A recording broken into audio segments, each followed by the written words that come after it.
Alors bonsoir à vous. Merci à Nadia et à toute l'équipe de m'avoir invité ce soir pour parler de permaculture. Et merci à vous tous d'être aussi présents là ce soir. Alors en quelques mots, mon parcours. Donc moi j'ai étudié l'ethnobiologie à l'université de Neuchâtel. Je vais peut-être mettre déjà...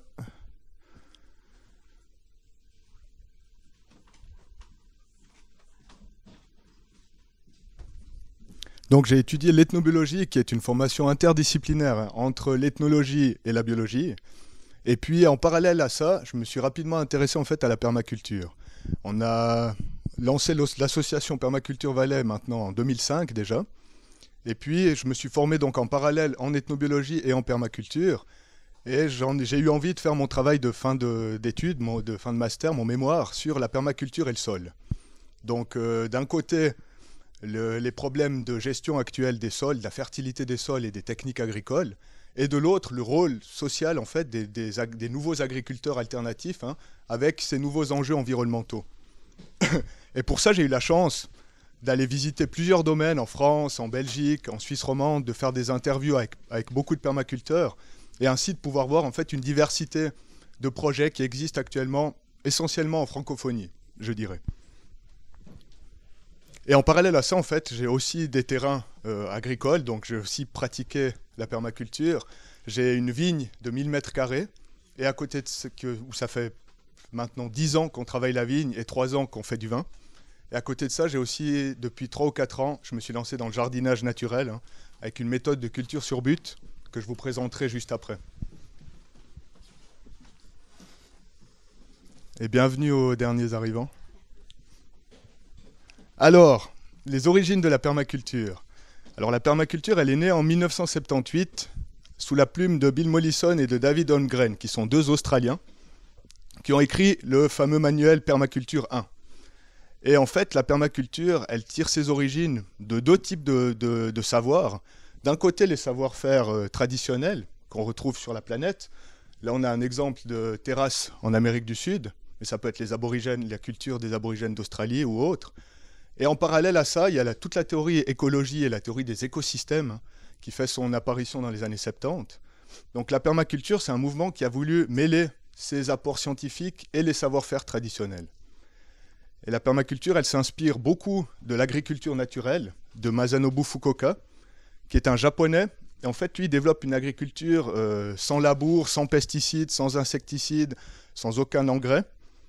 Il a particulièrement développé une espèce de riz, un riz qui peut produire la même chose que les riz des voisins, avec 10 fois moins d'irrigation, avec une méthode particulière. Et la permaculture, depuis 1978, maintenant ça fait donc 35 ans qu'elle se développe dans le monde. Si on essaie de donner une définition courte, c'est pas facile, mais il y a quand même le petit Robert qui a donné une définition en 2010, qui est un mode d'aménagement écologique du territoire visant à concevoir des systèmes stables et autosuffisants et à produire de la nourriture en renforçant les écosystèmes. Donc ce qu'on peut retenir, c'est que c'est une méthode d'aménagement du territoire, donc de création de paysages, qui essaye de reproduire les interactions qu'on retrouve dans la nature pour créer des systèmes humains à l'image des systèmes naturels, principalement en fait de la forêt. Et ça dans le but de préserver l'environnement d'un côté, mais aussi de produire ce que les humains ont besoin. Et si à l'origine, le mot permaculture était la contraction d'agriculture permanente, avec l'évolution du mouvement, ça a très vite intégré tous les autres paramètres, parce que l'agriculture seule, isolée, on ne tiendrait pas compte des paramètres sociaux, économiques, de l'habitat, etc. Donc ce mouvement s'est transformé en culture de la permanence. Et si moi ce soir, je vais vous parler un peu plus du côté agricole en fait, de la permaculture que j'ai étudié, il faut savoir que la permaculture, donc, elle s'est développée dans différents domaines, que ce soit la santé, la finance, l'économie, la gestion, etc. Dans tous ces domaines, on a appliqué ces méthodes de design, qu'on va voir plus tard, pour essayer de créer de nouveaux systèmes qui sont donc durables. Alors pourquoi la permaculture ? Je pense que si vous êtes là ce soir, c'est que vous connaissez déjà le constat accablant qu'on fait tous les jours en lisant les journaux, en regardant la télé, les crises. De plus en plus de crises écologiques, des crises sociales, mauvaise gestion des ressources, déforestation, pollution des eaux, perte des sols, etc. J'en passe. Et en fait, ce qui interpelle rapidement, c'est que le mode le type d'agriculture productiviste actuelle, il est quand même responsable d'une grande partie de ces problèmes. Et là où c'est intéressant, c'est que la permaculture, au lieu de se dire, bon, quels sont les problèmes, on fait un constat des problèmes, le permaculteur, il veut faire partie de la solution. Donc en partant de ce constat des problèmes, la permaculture, elle a développé toute une méthode, avec derrière tout ça des enjeux qui sont des enjeux très importants, hein. Le premier enjeu, c'est de nourrir les populations, avec les crises alimentaires actuellement, de faire face à la crise énergétique, la crise du pétrole, de faire face à l'impasse écologique et sociale de l'agriculture industrielle, qui, si elle détruit les sols, elle pollue les eaux, l'agriculture actuellement pose aussi des problèmes sociaux. En Inde, il y a des vagues de suicides des agriculteurs, ou en Suisse, même les agriculteurs suisses ne peuvent pas vivre sans être subventionnés de leur agriculture. Dans l'idée donc de préserver l'environnement et de revaloriser les savoirs locaux, et puis quelque chose qui est très important pour moi, qui prêche un peu pour ma paroisse, hein, qui est de transmettre un sol vivant à nos enfants, parce que le sol, c'est la base de toutes nos sociétés, hein, c'est la base de la fertilité. L'humus, on a tiré l'humanité, donc le sol est vraiment la base de toute notre culture. Et il y a entre 5 et 10 millions d'hectares de terres agricoles qui disparaissent chaque année dans le monde. En Suisse, c'est 1,3 m² par seconde de terres agricoles qui disparaissent. Donc soit ils sont bétonnés, ou soit ils viennent de la forêt. Et donc la permaculture, qui est issue de toutes ces crises et de ces constats des problèmes, qui essaie de proposer des solutions. Alors, une définition courte, ça pourrait être une méthode de design écologique. Et dans cette méthode de design, en fait, on retrouve plusieurs principes. Tout d'abord, c'est une science de l'environnement. Alors, il y a des connaissances en pédologie, en botanique, en écologie, etc. C'est aussi une méthodologie très précise, en fait, hein, ou assez précise pour concevoir les systèmes. Mais c'est avant tout une philosophie avec des éthiques qui sont au centre de la permaculture. Et puis, cette permaculture, elle s'est développée dans un vaste réseau. Actuellement, il y a 300 000 permaculteurs dans le monde qui sont recensés par l'Institut australien, avec des pratiques et des exemples à toutes les échelles. Et je vais vous en montrer quelques-uns après. Tout d'abord, au centre, ce qui est vraiment important, c'est les 3 éthiques. C'est des éthiques toutes simples, humanistes, mais qui servent en fait de méthode pour après appliquer au système. Donc l'idée, c'est que finalement, la manière, elle est tout autant importante que le but. Donc ces 3 éthiques, c'est prendre soin de la terre, donc bien évidemment du sol, mais aussi des autres êtres vivants hein, qui sont autour de nous, les plantes, les animaux, etc. Prendre soin de l'humain, donc c'est un mouvement écologique qui accorde de l'importance aux besoins humains, en pensant que c'est en changeant la façon de combler les besoins humains qu'on va pouvoir résoudre des problèmes. Hein. Et c'est un mouvement qui a comme 3e éthique de partager équitablement, donc qui accorde de l'importance en fait à la solidarité, à l'échange social, etc. Et avec ces 3 éthiques en tête, on va ensuite rentrer dans des exemples de méthodes et de design plus précis. Donc la méthodologie pour créer des systèmes, qu'est-ce que c'est? C'est un acronyme OBREDIM. Moi j'utilise cette méthode, hein, mais on va retrouver différentes méthodes selon les permaculteurs. Mais avec la première lettre de chaque mot, donc OBREDIM, la première phase, quand on veut créer un système en permaculture, c'est l'observation. C'est tout d'abord observer en fait qu'est-ce qui se passe sur le lieu de notre projet. Quelles sont les interactions qu'il y a au départ, qu'est-ce qu'on a à disposition, comment est le sol, comment est le climat, etc. Ensuite, on va définir les bordures de notre projet, c'est-à-dire les limites financières, etc., mais aussi comment ce projet il s'insère avec les autres systèmes alentours. Ensuite, on fait une liste des ressources. Quelles sont les ressources à disposition? Les plantes, le sol, les finances, les gens. Et on va évaluer à ce moment-là une phase d'évaluation qui consiste donc à regarder tout ce qu'on a à disposition, qu'est-ce qu'on a envie de faire, quels sont nos besoins. Et comme ça, grâce à cette phase-là, on va pouvoir évaluer quelle est la nécessité d'aller chercher, je ne sais pas, des nouvelles plantes, d'avoir besoin de nouvelles connaissances, de permaculteurs professionnels, etc. On va pouvoir évaluer les besoins qu'on a. Et là, on passe vraiment à la phase de design. Le design, c'est donc le mot-clé de la permaculture, on va y revenir juste après. Mais le design, ça se traduit souvent par une carte, un schéma. C'est le moment où on va mettre sur des plans, avec des agendas, des budgets assez précis, tout le système de manière théorique en fait. Donc là, on a un exemple d'une carte avec les différents éléments, les passages, les entrées d'énergie, etc. Et c'est simplement après cette phase de design qu'on va passer à l'implémentation, c'est-à-dire vraiment au premier coup de pioche. Donc l'implémentation, c'est un moment qui demande beaucoup d'énergie et de travail. Donc on va essayer de condenser dans le temps les moments où on implante le système, afin d'économiser l'énergie. Et puis, au final, la maintenance des systèmes, c'est l'observation constante. Toujours, c'est des petits apports, mais la maintenance, elle ne devrait plus être de grands chamboulements de notre système, hein, vu qu'on y a réfléchi à l'avance. Typiquement, de mettre son compost à l'autre bout du jardin et de devoir faire toujours les trajets, ou d'avoir réfléchi à l'avance où le compost était plus proche des déchets végétaux, c'est rien que c'est un exemple tout simple qui montre à quel point la réflexion elle est importante à l'avance de l'implémentation du projet. Si on approfondit un peu cette idée du design, c'est un mot anglais hein, qui est difficile à traduire d'un seul mot en français. Mais en gros, c'est la conception, l'aménagement et la création des systèmes. Donc le but de faire ce design, c'est d'optimiser l'énergie pour éviter les dépenses inutiles d'énergie, qu'elles soient durables ou mécaniques. Et on va optimiser principalement l'énergie solaire, vu comme c'est la source d'énergie la plus durable qu'on a sur un système. Et pour optimiser cette énergie solaire, on va imiter les patterns naturels, les schémas et les interactions qu'on retrouve dans la nature. Et ça se traduit, on va le voir, par des zones, des secteurs, l'étagement et des microclimats. Donc en fait, le design, c'est un outil de planification et de disposition de ces éléments dans l'espace. Ceci afin d'organiser l'occupation de notre sol.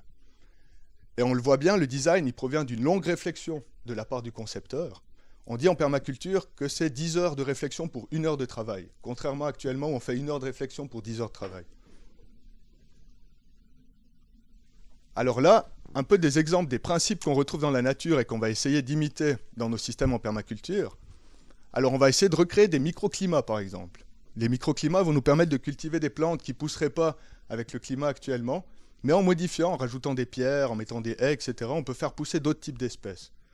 On va essayer de recréer les interactions entre les éléments, entre les animaux, les plantes, d'avoir une grande diversité sur notre lieu. On va aussi renforcer les écotones. Alors les écotones, qu'est-ce que c'est? C'est la transition entre deux écosystèmes. Par exemple, entre la forêt et les prairies. Ici, on a l'exemple entre l'écosystème aquatique et l'écosystème terrestre. Et en fait, cette bordure, cette zone de tampon, c'est la zone la plus riche. C'est en général là où on va retrouver la diversité des deux côtés de la barrière. Donc les haies, entre la forêt et la prairie, elles représentent une plus grande diversité et une multifonctionnalité du système. Ensuite, un des principes de la permaculture, c'est qu'un élément, il assure plusieurs fonctions et que chaque fonction est assurée par plusieurs éléments. Alors de nouveau, si on prend l'exemple de la haie, une haie, elle va servir à produire des fruits, elle va protéger du vent, elle va permettre de protéger de l'érosion du sol, elle va aussi nous fournir du bois, peut-être du bois pour faire nos couvertures de sol, par exemple.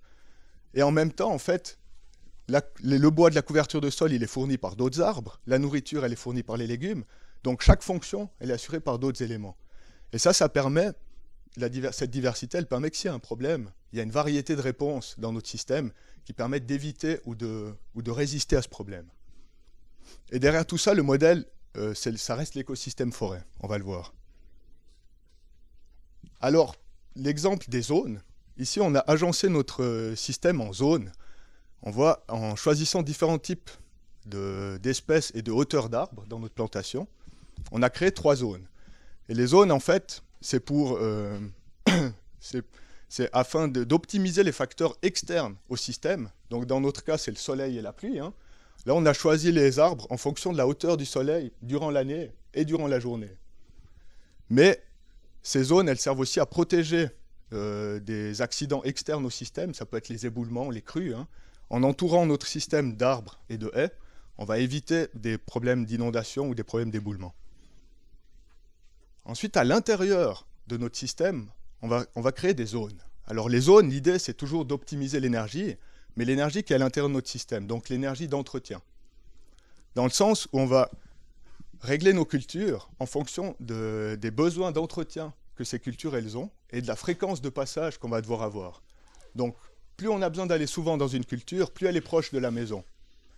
Alors là, on a l'exemple avec plus ou moins ce qui était dans mon terrain d'étude principal en France, dans le Morvan, avec les 5 zones. Donc la zone 0, c'est le lieu d'habitation, le lieu de vie, là où on dépense le plus d'énergie. Hein. On va donc condenser l'énergie, la chaleur, l'électricité, etc.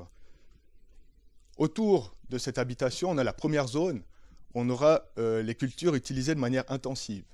Par exemple, c'est le jardin culture sur but, ou les serres pour multiplier les végétaux. Dans la zone 2, c'est la zone où là, c'est aussi assez utilisé intensément, mais un petit peu moins que la zone 1. On va retrouver la basse-cour, par exemple. Là-bas, c'était des canards, des oies et des poules. Et puis, des plantes vivaces. Dans la zone 3, toujours plus loin de la ferme, alors là, qui sera plus grande aussi, on a des céréales, par exemple, et des petits animaux de pâturage, comme les moutons ou les chèvres. Donc, qui demandent encore moins d'entretien que ça, mais qui demandent quand même un peu d'entretien et de présence régulière. Plus on s'éloigne, plus on aura donc des essences qui demandent peu d'entretien. Dans la zone 4, c'est la zone de bocage, avec des grands arbres en haies, et puis du bétail de grande taille, comme les chevaux ou les vaches. Et puis finalement, à l'extérieur de notre système, on a la zone 5, qui est la zone qui est restée sauvage. Pour accueillir le sauvage, c'est une zone qui va servir à la détente, au recueillement. Mais cette zone, elle sert aussi à observer en fait comment la nature, elle fonctionne sans la présence de l'homme. Donc on retrouve ces 5 zones. Là, c'est clair que c'est un modèle qui est concentrique. Sur le terrain, ça s'adapte en fonction des lieux, en fonction des envies des permaculteurs. On ne va pas retrouver toujours les 5 zones. Hein. Mais c'est vraiment cette idée d'optimiser l'énergie d'entretien et l'énergie de travail au sein de notre ferme. On va également utiliser la stratification. Donc j'ai étudié le jardin-forêt.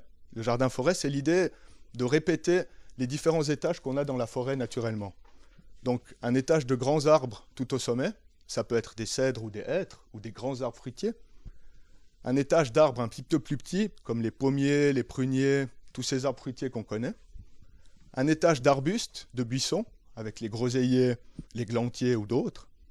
Un étage d'herbes, avec, ça peut être les légumes, des fleurs ou bien des aromatiques, hein, comme la menthe ou la sauge. Un étage de plantes tapissantes, comme les fraises. Et un étage de racines, comme les topinambours, la carotte ou les pommes de terre. Mais aussi, on utilise un 7e étage qui sont les lianes. Hein. Ça peut être la vigne qui grimpe sur les arbres, ou alors la glycine, qui est une plante qui accumule aussi l'azote dans les sols, donc qui a 2 fonctions. Ici, on a un autre exemple de multifonctionnalité. Je suis désolé pour les dessins, ils ne sont pas terribles, mais c'est tout ce que j'ai trouvé. C'est la serre poulailler. Donc là, l'idée, en fait, c'est de coupler la serre avec le poulailler, en mettant la serre au sud et le poulailler au nord. Donc durant la journée, la serre va accumuler la chaleur du soleil, qu'elle va restituer pendant la nuit. Et pendant la nuit, le poulailler et les poules à l'intérieur vont fournir la chaleur pour la serre. Donc on crée un microclimat. Ensuite, les déchets de la serre, ils peuvent servir à nourrir les poules. Les déchets des poules, elles servent à enrichir, la serre. Donc on voit comment, en plaçant en fait les éléments l'un à côté de l'autre, on optimise l'espace et on optimise aussi l'énergie et on les rend utiles les uns pour les autres. Si alors on vise l'autonomie en nutrition sur une ferme permaculture, on vise aussi l'autonomie en énergie et en matériaux, avec notamment la production d'énergie durable, comme l'éolienne, le solaire, mais surtout les biodigesteurs et la gravité. Donc là, on a un exemple de biodigesteur tout simple, avec de la bouse de vache, où on va simplement composter la bouse de vache pour fournir de l'énergie, de l'électricité pour la ferme. Hein. On va privilégier aussi la bioconstruction, le bois, et on voit de plus en plus maintenant des bed and breakfast en terre-paille, etc. Le travail manuel au lieu du travail mécanique. Une meilleure gestion de l'eau. On va voir juste après une méthode d'irrigation passive qui est utilisée en permaculture. Et on va principalement en fait s'adapter au lieu, au climat. Donc on va adapter les techniques à notre lieu et on va adapter les essences qu'on va choisir en fonction du climat. Ça, c'est un peu les principes globaux, généraux en fait, de la permaculture. Et puis, je vais rentrer un peu dans des exemples mondiaux pour que ça vous parle. La permaculture, c'est un vaste réseau qui a une formation qui est plus ou moins reconnue par l'Australie et qui se fait en fait selon des professeurs qui forment d'autres professeurs. Donc, une sorte d'université populaire avec 3 étapes, un cours d'introduction de 2 jours, un certificat de 72 heures et ensuite la possibilité de faire un diplôme sur 2 ans et de devenir designer, donc d'aller designer, d'aider les gens à faire leurs projets, ou de devenir formateur, donc de transmettre la permaculture. Et ça, c'est un réseau qui est recensé encore actuellement par l'Institut Tagari en Australie, et qui recense, je vous l'ai dit avant, maintenant, 300 000 permaculteurs dans le monde. Et ça, c'est que les permaculteurs donc, qui sont reconnus par l'Institut, que la partie émergée de l'iceberg, si on veut. Alors, quelques exemples à différentes échelles, hein. Il y a vraiment à toutes les échelles des exemples. Là, c'est dans une vallée en Jordanie, donc on a une photo avant-après, qui est assez parlante, où avant c'était un désert, et grâce aux méthodes de la permaculture, on a pu créer une vallée forestière en quelques années. Alors comment on a fait? On a utilisé le keyline system, c'est tout un mélange de méthodes, hein, d'irrigation et de terrassement. Là, vous voyez où on a terrassé, en fait, on est descendu jusqu'à l'endroit où l'eau va rester quand il pleut, et ensuite on a fait des canaux le long des courbes de niveau. Ça, c'est une méthode d'irrigation passive, parce que l'eau, au lieu de s'en aller directement du terrain, elle va suivre les courbes de niveau, et elle va rester beaucoup plus longtemps sur son terrain. Et ensuite, après avoir créé tout ce système de terrassement, on va planter des milliers de graines et recouvrir ensuite de carton, de matière organique, de tout ce qu'on trouve. Après une année dans le désert, on retrouve déjà des champignons. Et après quelques années, ben, vous le voyez, c'est une forêt, c'est une vallée forestière au sein du désert. Je vous invite à aller voir la vidéo, en fait. Il y a une vidéo sur YouTube qui est assez connue sur ça, de Jeff Lawton, qui s'appelle justement Reverdir les déserts, Regreening the Desert. Alors ça a aussi été appliqué en ville. Peut-être que vous connaissez ici les mouvements des villes en transition. Rob Hopkins, qui a écrit le manuel, est un permaculteur en fait, qui a appliqué le principe de design aux villes, dans l'idée donc d'augmenter la résilience des villes, afin de résister aux crises, hein, écologiques, sociales ou autres.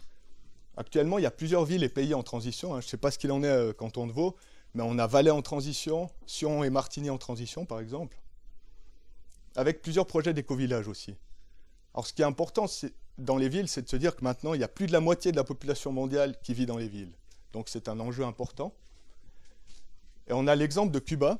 Cuba a une situation économique particulière, hein, qui a subi un embargo économique, donc qui a dû développer une agriculture sans pétrole. Et des permaculteurs se sont envolés à Cuba pour mettre en place un design. Et en fait, à la Havane, la capitale, on arrive à produire plus de la moitié des besoins alimentaires de la capitale, ils sont produits sur place. Et grâce aux méthodes, hein, d'étagement des végétations, mais aussi des méthodes originales, comme la greffe de tomates sur des patates, comme c'est la même famille, hein, ça veut dire qu'on a la patate et la tomate dessus, donc on optimise encore plus l'espace.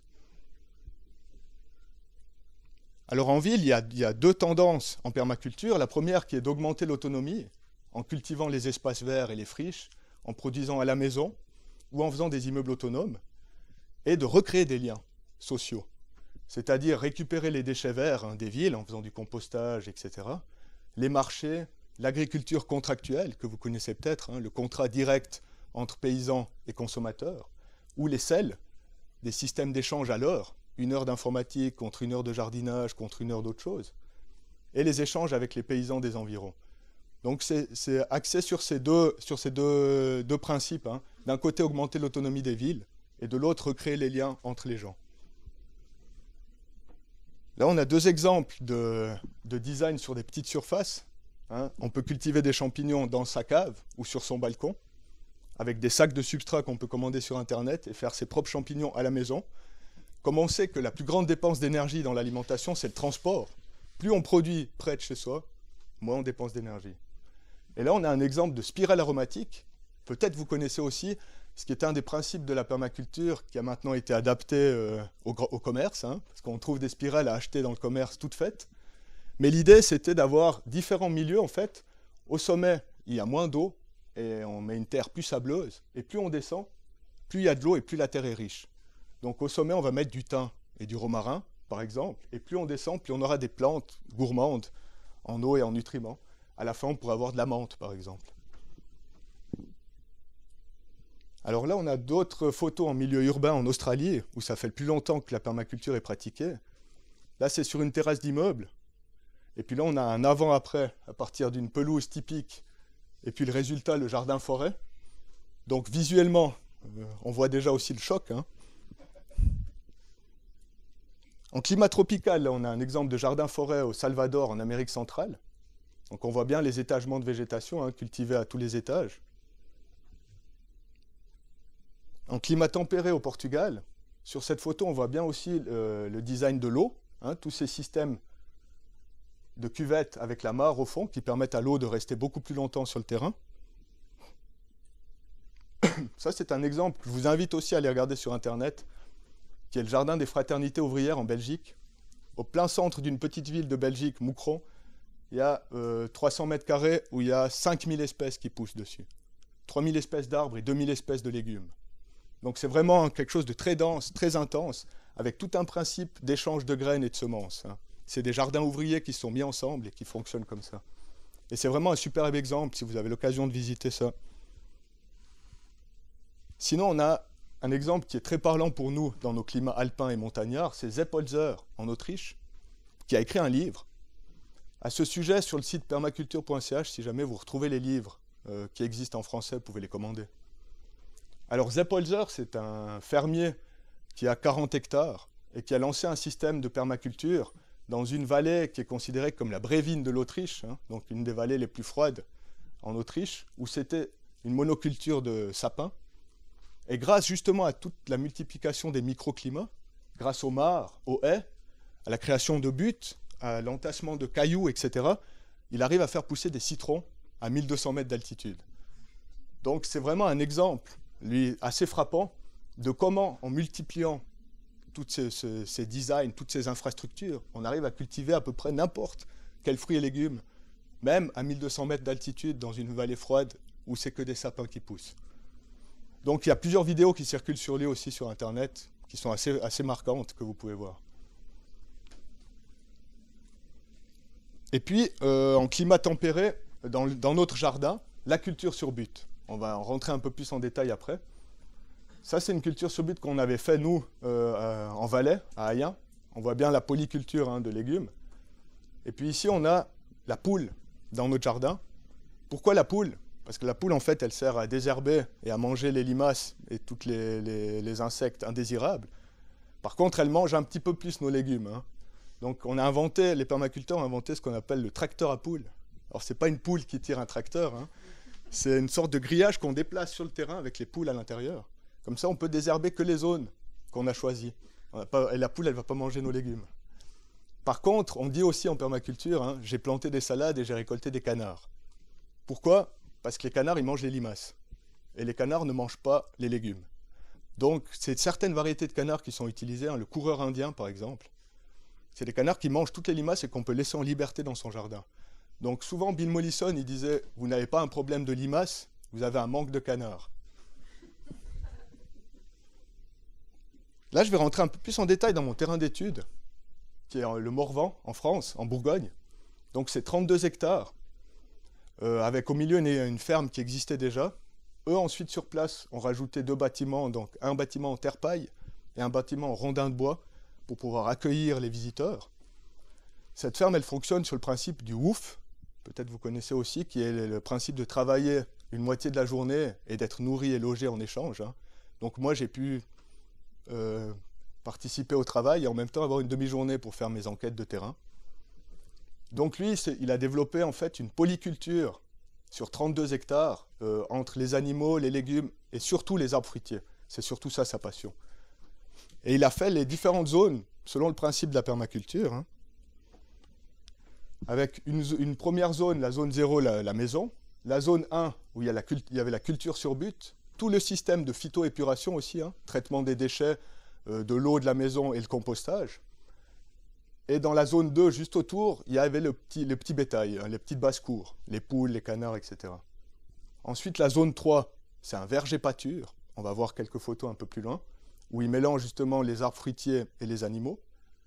La zone 4, c'est la zone de bocage, où on a vraiment ces grandes haies. Et puis au milieu, chez lui, c'était les ânes et les chevaux qui pâturent. Et donc lui, en fait, ce qu'il fait maintenant, c'est qu'il est en train de planter dans ces grands espaces verts des haies le long des courbes de niveau, donc pour retenir l'érosion de ces trop grands espaces agricoles. Et puis ce qui est intéressant, c'est que chez lui, la zone sauvage, d'un côté, il y a la forêt, qui est un peu à l'extérieur du système, mais il a aussi une tourbière en plein milieu, et des milieux humides un peu autour. Et en fait, ça, c'est des milieux qui ont complètement disparu des autres systèmes agricoles environnants, et qui, chez lui, sont préservés. Donc, au niveau de la biodiversité, en fait, c'est assez important, c'est que grâce à ce choix de méthode, on va préserver la biodiversité des milieux. Donc, on va permettre aux espèces sauvages de pouvoir continuer à habiter dans notre terrain.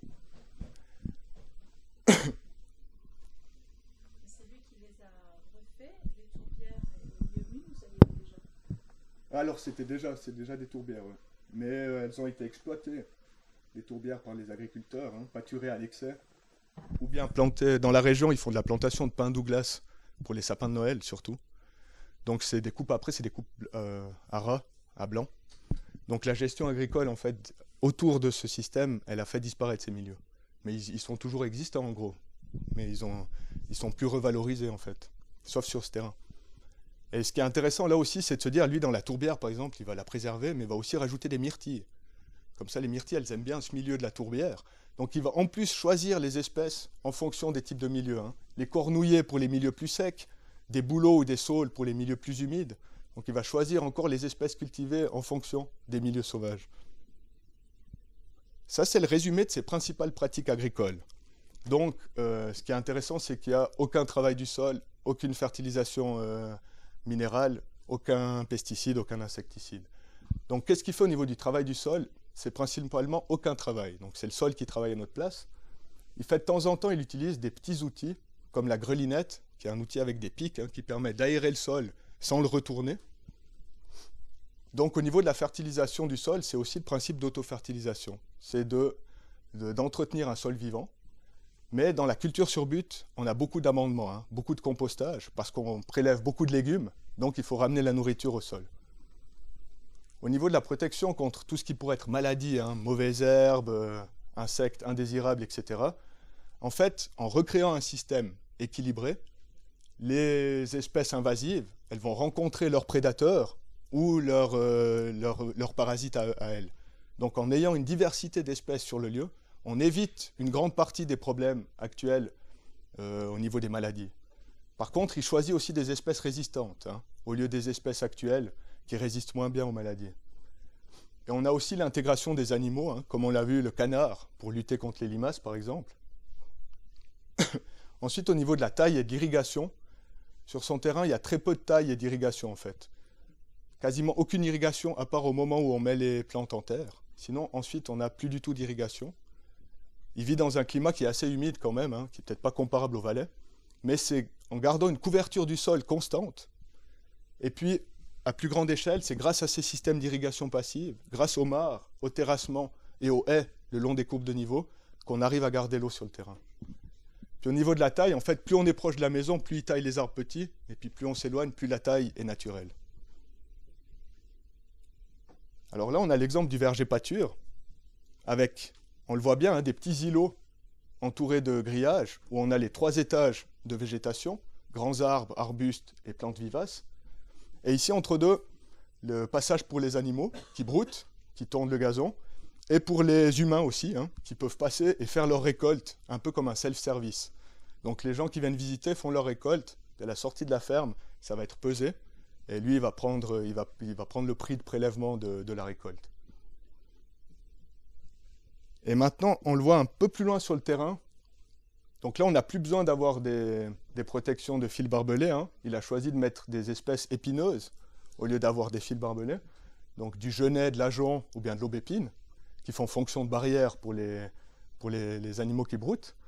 Là, ce sera donc le cheval et l'âne qui passent. Et puis on a d'autres types d'arbres, hein, des chênes, des hêtres, des arbres qui servent à faire du bois. Et là, c'est une zone qui est donc plus loin de sa ferme et qui demande très peu d'entretien. Sur son terrain, il cultive 450 variétés d'arbres fruitiers. Donc c'est énorme, hein. Vous voyez, il y a des fruitiers qu'on connaît très bien, comme les pruniers, les fruitiers classiques. Mais il y a aussi d'autres types d'arbres, hein, comme l'aziminier, qui est un manguier résistant au froid, ou le plaque-minier, le kaki. Alors en fait, c'est des arbres qui proviennent de Russie, du Canada, des régions qui ressemblent beaucoup à nos régions, donc qu'on peut adapter au climat du Morvan. Le climat du Morvan, c'est un climat qui est assez difficile, hein, froid, avec beaucoup de pluie et beaucoup d'humidité.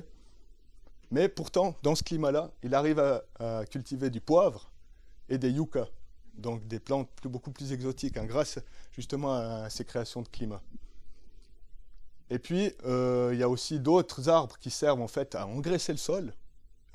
Toute la famille des fabacées, avec l'akebia ou le caragana, qui sont des arbres qui sont en symbiose avec des bactéries dans le sol et qui fournissent de l'azote au sol.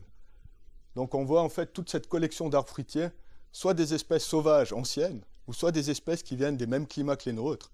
Et lui, il fait une sorte de laboratoire en fait, à ciel ouvert pour tester les espèces qui vont résister ou pas, et puis pouvoir ensuite les multiplier pour les autres projets de permaculture. Si maintenant on arrive à la culture sur but, donc une culture qu'on retrouve dans tout plein de projets de permaculture, pas forcément de la même manière, hein. Le principe de la culture sur but, c'est donc de surélever les cultures. Alors pourquoi les surélever? Il y a plusieurs raisons. La première raison, c'est qu'on a moins besoin de se baisser, hein. Donc on économise pour un maraîchage professionnel, c'est assez important. Ensuite, la deuxième raison, c'est qu'on ne va plus du tout marcher sur le sol et plus du tout le retourner. Donc on n'a plus du tout de compactage du sol, ni de tassement. On va se contenter en fait d'amener de la matière, du compost, toujours dessus, vous le voyez, hein, il y a une couverture de sol constante. Donc on amène toujours de la matière. Et puis ensuite, cette élévation des buts, elle permet d'avoir plus de place pour les racines, qui ont plus d'aération. Quand on a une forme comme ça, on peut créer des microclimats, vous le voyez, entre un côté ou l'autre de la butte, ou du terrain, comme ça. Ça permet également à l'eau, en fait, de mieux s'infiltrer dans le terrain, avec cette forme-là, et donc de se réchauffer plus vite au printemps. Et puis, vous le voyez ici, en plus de ça, c'est une polyculture entre des espèces annuelles et des espèces vivaces. Donc, partout où il y a un trou, c'est qu'on a prélevé, récolté une tomate ou une espèce annuelle, hein, qu'on a coupée, et puis qu'on va la remplacer par une autre espèce annuelle. Et tout autour, c'est des espèces qui vont rester, comme la rhubarbe, comme l'oignon perpétuel, etc.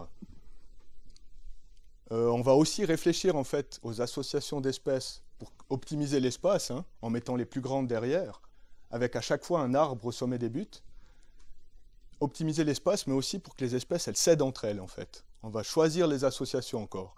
Par exemple, la carotte, elle protège de la mouche de l'oignon, elle se protège les deux entre elles. Donc on va essayer de mettre encore des plantes qui s'aident entre elles, des interactions positives. Et là, on voit bien, alors, depuis l'extérieur, cette zone de culture sur but, avec des plantes vivaces, aromatiques. Et puis, lui, il a choisi sur place le pin Douglas, hein, le sapin de Noël, parce que c'est un bois qui ne pourrit pas, comme le mélèze, hein, ou qui pourrit très lentement, comme le mélèze chez nous. Donc, ça fait des structures durables, avec au milieu le passage pour les animaux qui peuvent brouter. Lui, son idée, c'est de mettre ici le cochon, hein, parce que le cochon, il n'arrive juste pas à monter sur les buttes pour manger les légumes. Et comme ça, il n'a plus besoin de passer la tondeuse. Et là, en fait, on retrouve aussi un format spécifique, hein, vous l'avez peut-être vu ici, avec cette zone comme ça. C'est ce qu'on appelle le trou de serrure ou la goutte. Donc l'idée, c'est qu'en arrivant ici au bout, on peut travailler sur presque 360 degrés, sans avoir besoin de faire des gros mouvements. Et en plus de ça, on va en fait choisir ces variétés de légumes en fonction de la distance de notre but. Donc comme les zones à grande échelle, on peut le refaire à petite échelle dans le jardin. Avec proche du chemin, on met les salades et les épinards, par exemple, qu'on récolte souvent, ou les aromatiques. Un petit peu plus loin, les haricots, tubercules, qu'on va récolter pendant quelques mois dans l'année. Et puis derrière, les plantes qui sont à visite unique, qu'on va aller une seule fois les récolter, hein, comme les courges ou les choux.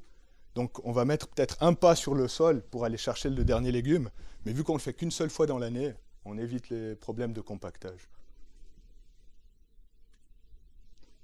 Donc, je l'ai dit, le principe, c'est d'entasser la terre, hein, de créer du sol. Au lieu de retourner le sol, on en crée. Alors, pour en créer, on va amener de la matière organique. Ici, on a les buts en lasagne, qui consistent à alterner une couche de viande et une couche de pâte. C'était juste pour voir si vous suivez encore. Donc, une couche de matière verte et une couche de matière brune.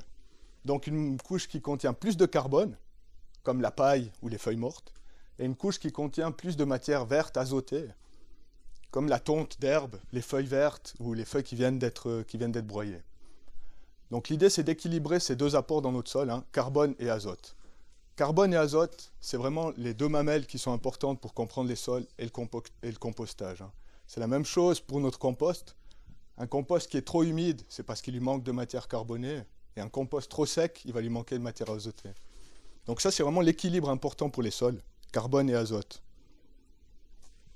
Ça, c'est la méthode de but à Zeppolzer, hein, c'est encore une autre méthode, où lui, il a enterré des troncs d'arbres, en fait, au fond des buttes, parce qu'il coupait les arbres aussi, donc il avait des arbres à disposition. Il les a enterrés, il a remis la terre par-dessus et le compost. Et là, en fait, ça fait une butte qui est durable et qui contient de la matière, des nutriments sur le long terme. donc sur peut-être plusieurs 5-6 ans par exemple, hein, où on n'aura plus besoin d'amener de compost. Et lui plante dessus des légumes qui demandent peu d'entretien en général, hein, des choux, des raves, etc. Avec, là, on a un exemple aussi on peut choisir de faire un chemin en dalle par exemple, hein, au lieu de garder de l'herbe. Alors concernant le sol, les pratiques principales qu'on a, c'est le mulching. Alors le mulching, ça veut dire couvrir le sol, en fait. C'est l'activité principale du permaculteur, c'est de constamment couvrir le sol.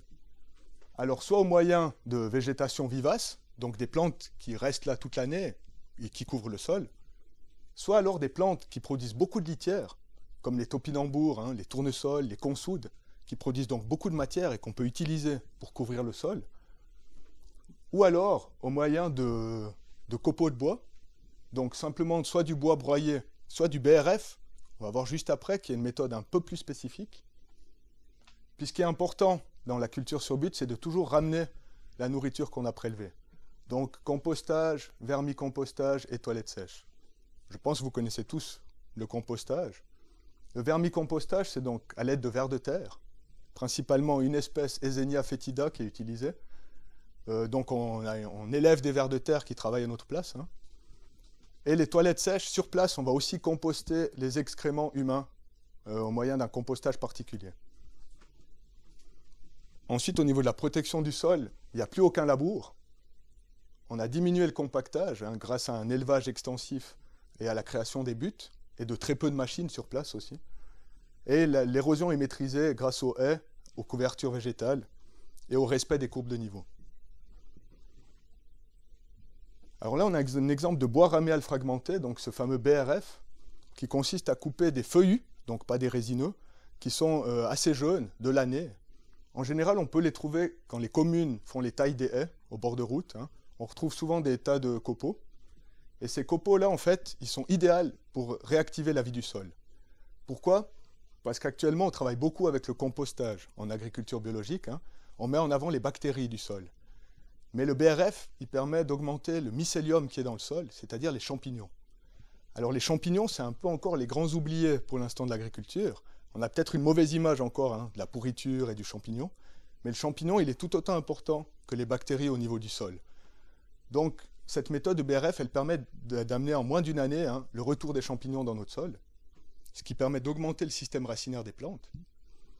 Et puis on peut aller plus loin, parce qu'on peut choisir en fait les différents types de cultures préfèrent des sols avec des champignons ou des bactéries. Alors en fait, les plantes vivaces, les arbres fruitiers, toutes les aromatiques, elles préfèrent des sols dominés par le champignon, légèrement acides, alors que les plantes annuelles, surtout les choux par exemple, préfèrent des sols à tendance basique dominés par des bactéries. Donc en choisissant le compost qu'on va amener sur notre sol, on peut améliorer la culture en fonction de la culture qu'on a choisie. L'idéal étant toujours en fait d'équilibrer les deux, hein, d'équilibrer l'apport carbone et l'apport azote. Et moi j'ai étudié donc l'impact que ça avait ces méthodes sur le sol en tant que pédologue. Et ce qu'on se rend compte, c'est que le Morvan c'était un pH très très acide, hein, c'est du granit, donc il y a très peu de calcium. Et grâce à ces méthodes, on a moins d'acidité. On a moins de compaction des sols, une meilleure intégration de la matière organique, un sol qui est plus actif au niveau de la vie, plus stable, et une augmentation du potentiel de fertilité grâce à ces méthodes. Et là, on a un petit graphique qui montre bien. Ici, on a les anciens pâturages et le verger pâture, et puis la haie qui existait déjà. Et au milieu, on a les différents amendements de la culture sur but. Le vermicompost, le mulch de paille et d'herbe, le BRF et la paille. Et ce qu'on peut se rendre compte, c'est tous les éléments nutritifs qui sont nécessaires aux plantes. Magnésium, potassium et phosphore. Et en fait, dans les méthodes de culture sur but, on a de 2 à 6 fois plus de nutriments que dans les autres méthodes agricoles actuelles. Et c'est surtout flagrant pour le vermicompost et le BRF, hein, qui paraissent être les deux méthodes les plus perspicaces en termes de remettre des nutriments dans le sol assez rapidement. Et là, on peut le voir pour le calcium et le magnésium, parce que c'est souvent en fait des éléments limitants, le calcium, pour les plantes, surtout quand on est dans un milieu acide, hein, où il y a très peu de calcium. Et là, vous le voyez avec le vermicompost, on arrive à 6 fois plus de calcium dans les sols que dans les vergers pâtures. Alors, ça, c'est parce que le vermicompost, c'est des déchets qui sont travaillés par un seul organisme et qui sont prêts à être plantés directement. Donc c'est vraiment d'une utilité fabuleuse, le vermicompost. Ce qui est hallucinant, c'est que le vermicompost, on peut le faire dans un immeuble, hein, devant un immeuble chez soi, ça n'a pas d'odeur, rien. Et puis quand on voit les résultats, on se dit que c'est quand même assez pertinent. Puis quand on parle de biodiversité, hein, de revaloriser la biodiversité, on oublie toujours le sol, qui est quand même 80% de la biodiversité terrestre, elle est dans le sol. Un pas dans la forêt, c'est 6,5 millions d'individus. C'est donc la population de la Suisse. Enfin, là, on a augmenté. La faune du sol, je ne suis pas sûr qu'elle n'ait pas diminué. Là, on a un exemple entre l'agriculture biologique et l'agriculture conventionnelle, hein, en termes de quantité de faune du sol. Et en fait, c'est de préserver cette vie du sol. Le permaculteur, ça fait que le sol, il travaille à notre place. C'est ce qui va économiser le travail du permaculteur. Parce que la vie du sol, elle entretient l'aération, elle entretient les nutriments, la fertilité, etc. Ce qui diminue en fait le travail de l'agriculteur. En termes purement égoïstes, on les appelle les services écologiques. Les services rendus par les écosystèmes pour l'homme. Et le sol, il en rend une quantité énorme, hein, qui sont même la filtration de l'eau et de l'air, hein, qu'on ne se rend pas forcément compte, mais qui sont des services que si il n'y avait plus de faune du sol, eh ben, ça serait à nous à les payer et à les faire. Et ça, c'est quand même une conception aussi de travailler avec la faune du sol qui est un peu différente de l'agriculteur que de l'agriculteur qui est actuellement. J'ai fait un schéma des systèmes, vu qu'on parle vraiment de système. C'est des modèles entre le modèle actuel et la permaculture. Alors, ce qu'il faut se rendre compte, c'est que les flèches en bleu et rouge, c'est les besoins, c'est ce qui sort et ce qui rentre dans notre système. Et en noir, c'est le cycle. Alors, actuellement, il y a un cycle entre les animaux et les végétaux, hein. Souvent, on utilise le fourrage et les déchets des animaux pour engraisser les végétaux. Mais par contre, dans ce type de système actuellement, il y a un énorme flux de matière et d'énergie. Parce que la production est exportée, hein, via les industries agroalimentaires, elle n'est pas consommée sur place. Ce type de système a besoin des industries pétrochimiques pour les machines, le pétrole, l'engrais et les produits phytosanitaires, et est aussi dépendant des brevets du vivant, hein. Qu'est-ce qu'on a le droit de planter comme espèce de graines ou comme espèce d'animaux, et est aussi dépendant des institutions étatiques en termes de formation, de ce qu'on a le droit de faire, et de paiement direct. En plus de ça, si ces systèmes sont faits trop intensément, il va y avoir une érosion, donc une perte des nutriments du sol, et également beaucoup de déchets humains, les eaux noires, les eaux qui sont à traiter, et les déchets de la ferme qui sont aussi à traiter. Si maintenant on compare avec un système en permaculture, donc là on voit qu'il y a beaucoup moins de rouge et de bleu, hein. Les cycles sont relocalisés. Donc les limites de l'écosystème se situent ici, on va exporter simplement les surplus. On va consommer une grande majorité sur place. En plus de ça, on diminue les besoins en pétrole, en engrais, en machines, donc on diminue la dépendance aux industries. Et ce qui est assez important, c'est que les déchets de l'ancien système deviennent dans notre cas des ressources. C'est-à-dire les déchets les excréments humains ou les déchets de la ferme, qui ont un coût communautaire à traiter, hein, qu'on paye tous ici, peuvent être transformés en ressources via des méthodes appropriées de compostage, de toilettes sèches. Ça peut devenir des ressources pour notre sol et pour diminuer les besoins en engrais. Je sais que les toilettes sèches, ça a souvent une mauvaise image, hein, de composter nos propres déchets, mais l'urine, ça serait 50% des besoins en azote de l'agriculture actuellement pour être comblés par l'urine de l'humanité. Donc la moitié des besoins en azote, et l'azote, c'est un des engrais qui demande le plus en énergie de fabrication. Donc rien que l'urine, qui est un produit complètement hygiénique, hein, l'urine. Les excréments humains, par contre, participent à un compostage plus particulier sur 2 ans. Mais grâce à ce compostage, on peut faire d'un côté de l'énergie avec le biométhane, les 2 mamelles, hein, d'un côté l'énergie, et utiliser ensuite le reste pour faire son compostage et faire de l'engrais. Donc on a tout à y gagner à réintégrer des méthodes de traitement des déchets dans les fermes. Par contre, ce système-là, il a une augmentation du besoin en connaissances et en main-d'œuvre. Vous avez vu le nombre de connaissances qu'il faut, hein, sur les sols, sur les plantes, pour mettre en place un système comme ça. Donc c'est souvent une des limites. On a besoin de beaucoup de connaissances. Et on a besoin de beaucoup de main-d'œuvre, parce qu'on diminue la machine, on augmente l'échange, etc., hein. Donc du coup, on augmente ce flux de connaissances et de main-d'œuvre. Mais ce qui est intéressant, c'est qu'on remplace l'énergie pétrolière ou mécanique par l'énergie humaine, de la connaissance et du travail. Ce qui m'amène en fait aux limites de la permaculture. Parce que si on peut créer un système agricole, il s'insère dans un système socio-économique déjà existant. Et ça pose des limites. La première limite, c'est le temps. Parce que forcément, quand on crée un système durable, à l'image de la forêt, ça prend beaucoup de temps. Et c'est souvent pas en accord avec les agendas politiques. On peut aussi penser au temps à se former, hein, à apprendre les connaissances et à les transmettre. Comme moi qui étais sur place pendant une moitié de la journée, il devait m'expliquer comment travailler. Hein. Puis ça peut être des gens qui n'ont aucune connaissance dans l'agriculture, hein, des citadins qui viennent à la ferme et qui connaissent rien du tout. Donc ça demande beaucoup de temps pour transmettre la bonne manière de travailler. On voit qu'il y a aussi des problèmes d'argent, parce que même si on va favoriser une économie d'échange et de besoins, il faut posséder son terrain. Souvent, si on loue un terrain, c'est difficilement durable. Il faut aussi beaucoup d'argent pour implémenter son système au départ, hein, beaucoup d'espèces différentes. Ensuite, la légalité, ça c'est un point que je trouve assez important. Hein. C'est que moi j'ai eu la chance de visiter des terrains en France. En Suisse, il y en a très peu, parce que les gens n'ont pas forcément l'autorisation de les faire. Pourquoi ? Parce qu'en Suisse, on a beaucoup de lois qui servent toutes à protéger, hein, pour des bonnes raisons, mais qui empêchent souvent l'innovation agricole et qui figent l'agriculture actuellement dans un certain schéma conservateur. Si on pense aux zones forêt, par exemple, si on veut faire un jardin forêt, on ne peut déjà pas partir d'une forêt, hein, parce qu'on peut rien planter dans une forêt pour l'agriculture ou qui est exotique. Maintenant, il faut partir d'une zone agricole. N'est pas agriculteur qui veut, hein, il faut avoir un droit agricole. Ensuite, sur un terrain agricole, on a un cahier des charges. On n'a pas le droit de, par exemple, faire une maison en terre-paille n'importe où. Donc il y a vraiment un nombre de lois, et au niveau de la sécurité et d'hygiène, vous êtes peut-être au courant des débats qu'il y a au niveau du brevet des graines avec Cocopelli, ou du purin d'ortie. Hein. Purin d'ortie, quelque chose de tout simple à faire, qui est aussi, au nom de l'hygiène et de la sécurité, on va essayer de le breveter. Donc on voit que cette question de la légalité, surtout en Suisse, elle pose beaucoup de freins aux permaculteurs. Parce que aussi, ce n'est pas encore reconnu, hein, comme l'agriculture biologique. Et puis les connaissances. Vous l'avez vu, la multitude d'informations qu'on peut avoir sur un système, de connaissances scientifiques, et en même temps, un permaculteur, il travaille sur le terrain directement. Il est en lien avec le sol, les plantes, donc il travaille beaucoup à l'expérience et à l'intuition. Donc on voit que les permaculteurs, il va osciller entre une théorie avec beaucoup de science et d'autre côté la réalité du terrain.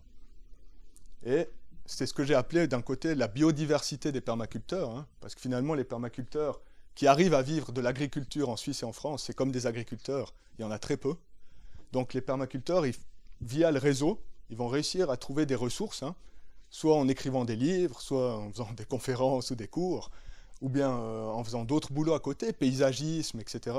C'est comme ça qu'ils vont réussir à vivre de la permaculture. Donc, on peut dire que la permaculture, pour moi, c'est un réseau d'écotones, donc de transition entre écosystèmes, d'un côté environnementaux et de l'autre sociaux.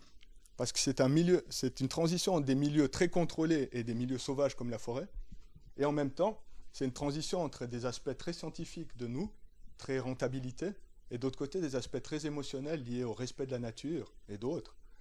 On voit que ça regroupe en fait une diversité de personnes, hein. Peut-être même aussi à l'image de ce soir aussi, il y a une diversité de gens qui sont là, d'âge, etc.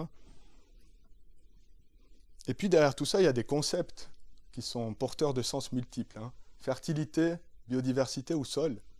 Selon qu'on soit agriculteur, biologiste, permaculteur, on les conçoit différemment. On l'a vu, hein, que la fertilité dans notre cas, c'était une interaction avec la faune du sol, la litière et la végétation. Donc c'est une propriété qui émerge d'une relation qu'on a entre le sol, l'animal, la plante et l'homme. Et le sol, dans ce cas-là, il est considéré comme un élément vivant. Le sol, ça vit, ça évolue, ça meurt. Ce n'est pas un élément humain, mais ça reste un élément vivant. Donc on va avoir une relation avec lui qui s'apparente à une relation sociale au sol. Hein, on va dire je nourris le sol et il me nourrit en retour. Et ça, c'est une philosophie particulière, parce qu'en considérant le sol comme un élément vivant, ou tout ce qui nous entoure, hein, comme des éléments vivants, les plantes, etc., il y a des méthodes qu'on va refuser et des méthodes qu'on va accepter. Parce qu'on considère certaines méthodes comme destructrices du vivant. Si on pense insecticide, pesticide, herbicide, le suffixe cide, c'est de génocide. Donc je n'ai pas besoin d'aller plus loin. Ou exploitation agricole. Exploitation agricole, ça veut dire exploiter. Quand on travaille avec des êtres vivants, on n'exploite pas les êtres vivants. Donc on voit là que c'est quand même une philosophie particulière, hein, de la permaculture, que finalement les choix techniques Ce n'est pas des choix de rentabilité simplement, c'est des choix sociaux. Il faut être converti, avoir une éthique pour se représenter le sol comme ça, et ainsi accepter des techniques et en refuser d'autres. Et la biodiversité, qui est un peu le mot-clé de tout ça, et puis actuellement, on en entend parler un peu partout. Quel type de biodiversité? Ça pose la question de l'homme et du sauvage. Où maintenant, on a une tendance à protéger de plus en plus des milieux préservés de l'homme, où l'homme n'a plus sa place, et de l'autre côté, à intensifier des milieux en monoculture ou alors la ville. Donc on fait une opposition entre des logiques écologiques de protection et des logiques de rentabilité. Alors qu'on l'a vu dans la permaculture, les deux logiques se rencontrent, avec comme défi de créer en fait des systèmes qui à la fois préservent l'environnement, mais qui aussi permettent de produire. Donc de mettre ces deux logiques en adéquation. Et c'est clairement un défi, parce que ça pose la question, vous avez vu visuellement aussi, qu'est-ce que ça fait un jardin-forêt, d'accepter le sauvage dans son jardin, ou bien à côté de chez soi, ça pose des questions éthiques et esthétiques. Alors, je vais finir maintenant par le réseau, une petite présentation du réseau suisse romand. Alors en Suisse, il y a deux réseaux, un suisse allemand et un suisse romand, essentiellement liés aux langues en fait. Les Suisses allemands sont très bien organisés depuis un peu plus longtemps que les Suisses romands. Ils ont 200 personnes avec une formation bien faite chaque année. Nous, en Suisse romande, on est un peu organisé. On voit le Röstigraben aussi. L'adaptation culturelle de la permaculture. Donc le portail suisse romand, c'est permaculture.ch qui regroupe toutes les dates et tous les projets qui existent en Suisse romande. On avait aussi une première édition d'un journal, Graines d'abondance, en 2010. Et puis c'est le réseau Valais, pour l'instant, qui est le plus ancien en Suisse romande, qui s'occupe du réseau roman. Donc en fait, en Valais, notre but, c'est surtout de diffuser la permaculture. Alors au moyen de conférences, on vend les livres aussi sur Internet, vous pouvez les commander. On organise des cours, des stages, on va dans certaines manifestations. On avait organisé un festival à l'époque, en 2006, Uniours Festival. On s'occupe du site Internet et on fait des rencontres régulières. Et là, je vous ai mis un peu une diversité de projets qui existent maintenant en Valais. Tout d'abord, les jardins solaires et permanents, qui est un peu le plus vieux. C'est donc la création de jardins permanents à Saint-Léonard. Et à côté de ça, lui fait du paysagisme durable, où il peut utiliser ses plantes pour le paysagisme et utiliser les déchets du paysagisme pour son système. Je vous montre une photo juste après de ces jardins. Il y a Esprit Énergie, qui est un gîte en écologie, avec l'idée d'avoir donc des toitures végétalisées, un petit jardin, un aspect plus social et construction en fait. Val Nature à Salgesch, qui est un lieu que je vous invite à aller visiter chez Félix Kuchler. C'est un médecin de 60 ans qui a lancé un système de viticulture très très intéressant. Ethic Bar et Aux Échanges donc, sont deux lieux qui font partie des villes en transition en Valais. Il y a deux autres jardins, le jardin d'Éden et le jardin d'Itagne, qui sont des jardins ouverts, partagés, donc où les gens peuvent venir avoir leur lopin de terre ou participer à l'entretien. Éco-jardinage à B, qui est à la base en biodynamie et qui maintenant commence à donner aussi des cours de permaculture. Cette année, on a eu le premier PDC, donc certificat de permaculture suisse romand, qui s'est fait à éco-jardinage. Et puis pour finir, les Canada, c'est une maison personnelle de Dominique Custer, où il a simplement fait des toilettes sèches, son petit jardin, mis des poules, des panneaux solaires. Et c'est un peu pour montrer en fait la diversité des échelles des projets, du projet de lieu de cours à sa maison personnelle, au jardin partagé ou au grand jardin, à la grande ferme avec les 5 zones. Et je vais terminer par 2-3 photos. Donc ça, c'était le jardin en culture sur but qu'on avait fait à Ayen, dans ma commune. Donc on voit bien la polyculture de légumes. Là, on s'est retrouvé dépassé par les récoltes. On n'avait pas prévu qu'il allait y avoir autant. C'est une bonne surprise en général, c'est mieux que d'être dépassé par les limaces. Ça, c'est le jardin d'Itagne. Donc c'est une ancienne marbrerie. On a dû amener toute la terre ici et on a créé du coup différentes zones. Avec des zones plus fertiles, des zones plus sèches, etc. Puis c'est la première année, il a été créé donc au début de l'année. Et là, c'est la photo en été. Vous voyez avec la zone des tournesols, les tomates et autres. Et ça, c'est un jardin où vous pouvez aller visiter, qui attend aussi des gens pour venir participer avec notamment un partenariat avec une entreprise qui fait des paniers de légumes, Ramène ta fraise, qui fait donc des paniers chaque semaine. Le système de viticulture de Félix Kuchler. très très intéressant. Pourquoi? Vous voyez, déjà, il a mis tout son système sur du bois à 1,50 m, 2 mètres de haut. C'est du bois, c'est du robinier, donc du bois qui pourrit très lentement aussi, qu'il a trouvé sur place. Où il taille à 1,50 m, 2 mètres. Comme ça, vous le voyez, les moutons qui pâturent dessous, eh ben, c'est des moutons nains, des moutons ouessants de Bretagne. Donc même en se mettant debout, ils n'arrivent pas en haut pour manger le raisin. Et ils ne mangent pas le tronc. C'était un peu une des craintes au départ. Mais du coup, ça lui permet d'entretenir son enherbement, hein, qui est un peu la pierre fatidique dans les vignes, surtout en Valais, hein, c'est la gestion de l'enherbement, grâce au mouton nain qui fait passer de temps en temps dans l'année. Et puis son système, il est ensuite dirigé sur des bouts de bois à 2 mètres de haut, et c'est des nouvelles variétés résistantes aux maladies. Donc pas d'oïdium, pas de mildiou, donc pas de traitement. C'est la variété Vénus, si ça intéresse quelqu'un. Et puis, en plus de ça, il ne fait pas du vin, pour ne pas rentrer dans l'économie du Valais qui est déjà surchargée en vin. Il fait du verjus, donc qui est en fait du vinaigre fait avec les grappes vertes, hein, qui est une sorte de vinaigre, mais il en fait une limonade en rajoutant du sucre. Hein, et il plante des betteraves sucrières sur place pour faire son propre sucre. Il fait du verjus et des raisins secs sans pépins. Et c'est une image que j'aime beaucoup parce qu'elle frappe. C'est le jardin-forêt, le jardin solaire et permanent. Ça, c'est 2 rangées de poiriers, donc le verger qu'il y avait à l'origine. Et au milieu, lui, ensuite, a planté une variété inconsidérable de plantes, avec des topinambours, des fraises qui tapissent, de la menthe, de la livèche. Et puis, assez symboliquement, je trouve, avec les poiriers, il y a la vigne qui grimpe. Donc en automne, quand on arrive, on voit la poire avec le raisin à côté. Et en plus de ça, il y a la courge qui grimpe et qui vient se poser dans les intersections de branches. Hein. Donc ça fait la courge, le raisin et la poire. C'est le jardin d'Éden. Hein. Mais vous voyez aussi au niveau visuel l'aspect d'un verger traditionnel ou l'aspect d'un verger en permaculture. C'est quand même une question aussi de choix esthétique, hein, qui va limiter aussi. Et j'ai fini pour ma présentation.